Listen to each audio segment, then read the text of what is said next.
राजनांदगांव डोंगरगढ़ में रोपवे हादसे के बाद मंदिर ट्रस्ट अध्यक्ष मनोज अग्रवाल ने स्वयं ट्रॉली में फंसे रहने के अनुभव को साझा करते हुए इसे दुर्भाग्यपूर्ण बताया। प्रेस वार्ता में उन्होंने कहा कि रोपवे का मेंटेनेंस नियमित तौर पर दिन में 4 घंटे अलग अलग शिफ्ट में किया जाता है और साल में 52 दिन इसका संचालन बंद रखा जाता है। नवरात्रि जैसे अवसरों पर लाखों श्रद्धालु मां बमलेश्वरी मंदिर पहुंचते हैं और रोपवे का लाभ उठाते हैं।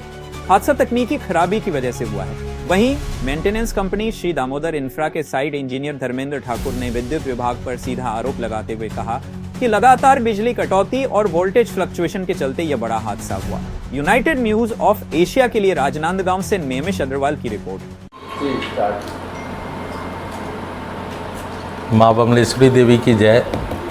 जैसे कि आज माननीय रामकाज जी पैकरा जी यहाँ पर देवी दर्शन के लिए और कुंडलगढ़ में एक रोपवे का उनको निर्माण करना है, इसी परिप्रेक्ष्य में वो डोंगरगढ़ आगमन हुआ था उनका और हमारे साथ रोपवे की स्थापना को लेकर एक मीटिंग निश्चित थी।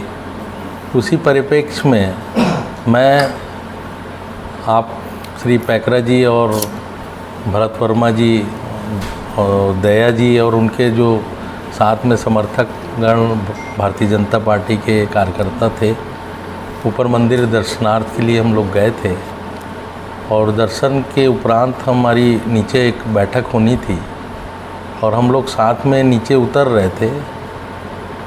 उस रोपवे में ट्रॉली में हम 6 लोग थे, जिसमें मेरे साथ पैकरा जी, भरत वर्मा जी, दया जी और 2 अन्य और लोग थे।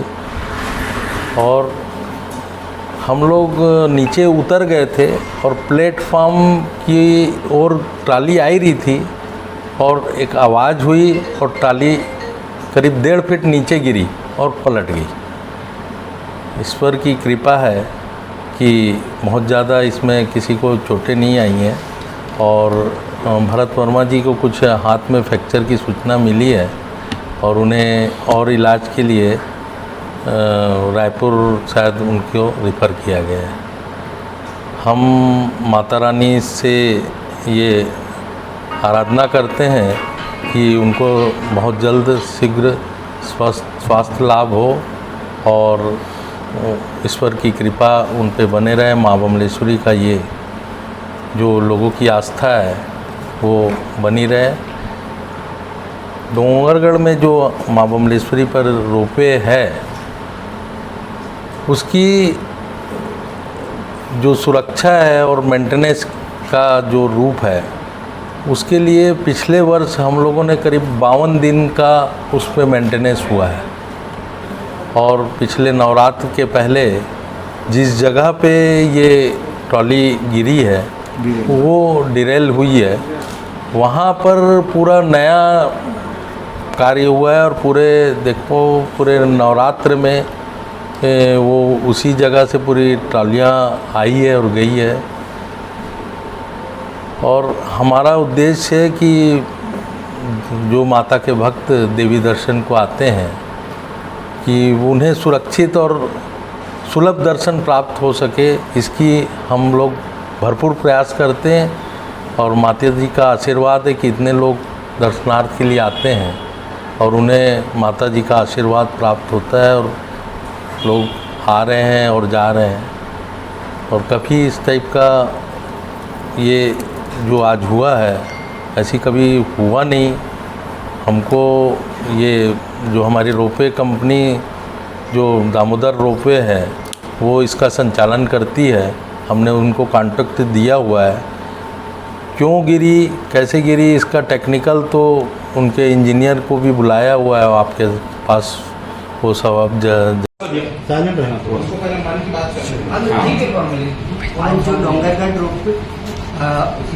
आज जो डोंगरगढ़ रोपवे में जो दुर्घटना घटित हुई है, उसके प्रति मैं ना ये बहुत ही पूर्ण और दुखद है। इसके लिए मैं अपनी संवेदनाएं मैं व्यक्त करता हूँ। बेसिकली जो हमारी प्रारंभिक जांच जो अभी चल रही है, तो प्रारंभिक जांच में हमको पाया गया है कि जो चैन सिस्टम में जो ट्रॉली को लेके आती है स्टेशन में, है ना, तो उसमें वोल्टेज फ्लक्चुएशन की वजह से उसकी गति अनियंत्रित हुई और उसकी वजह से जहाँ पे यात्री उतरते वहाँ पे जस्ट ना करीबन 1 फीट की हाइट पे वो ट्रॉली का व्हील था जो ना वो पटरी से उतर के मैं नीचे आ गया। आपका कहना है कि जो विद्युत विभाग के द्वारा जो बार बार वोल्टेज का जो लेकर के जो प्रॉब्लम चल रही शहर में, इसी ये मेन दुर्घटना कारण बनी है। हाँ, अभी प्रारंभिक जांच में हमको ये मिला है, बाकी डिटेल जांच हमारी और हमारे सीनियर लोग भी आएंगे, वो करेंगे ना, तब पूरी डिटेल हमको पता चलेगी। सर, दिन भर के वर्किंग टाइम में आप लोग 3 घंटा लगभग मेंटेनेंस के लिए लेते हैं, तो क्या आज मेंटेनेंस में आप लोगों ने समय नहीं दिया था? आज आप लोगों ने जांच नहीं की थी?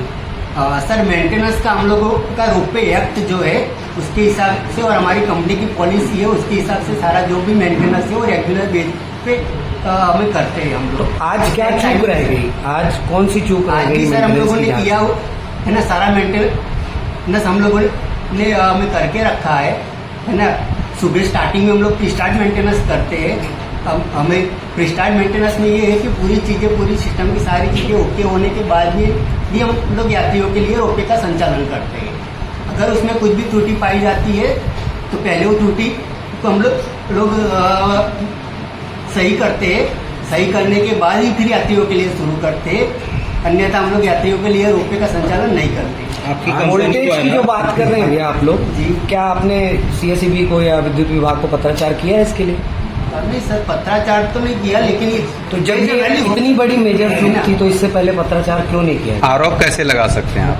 फिर ये आपका वोल्टेज वाला आरोप तो निराधार हो गया। नॉर्मली क्या है कि पावर फेल होता है ना। नहीं, तो इसकी शिकायत लिखित में आपको देनी थी। इतना बड़ा संचालन है, इतनी बड़ी पब्लिक प्रॉपर्टी है, तो इसकी शिकायत तो आपको पहले देनी थी भैया जी कि वोल्टेज प्रॉब्लम हो रहा है यहाँ पे, या आप अध्यक्ष जी को ही बताते हैं, लेकिन क्या मौखिक ही बताते जी ना। लेकिन आज जो हुआ है वो इतना है ना, ये कभी होता नहीं है, पहली बार ही हुआ है ऐसा। वोल्टेज का हमें फ्लक्चुएशन नॉर्मली पावर फेल हो जाता है, पावर ट्रिप हो जाता है।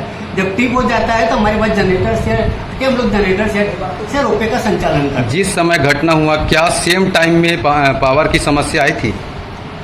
हाँ सर, उस टाइम पावर फेल नहीं हुआ था, पावर में उतार चढ़ाव, एक minor friction of voltage down हुआ था और वोल्टेज डाउन अगर हो तो उसकी वजह से क्या है, जो मोटर उसको चलाती है ना, वो मोटर में है ना उसकी गति में थोड़ा सा परिवर्तन हुआ और दुर्भाग्यपूर्ण नहीं है कि उसी दौरान ट्रॉली हमारी वो कर्वेचर पे ही पहुंच रही थी, लेकिन ये जो स्पीड से जो मोड़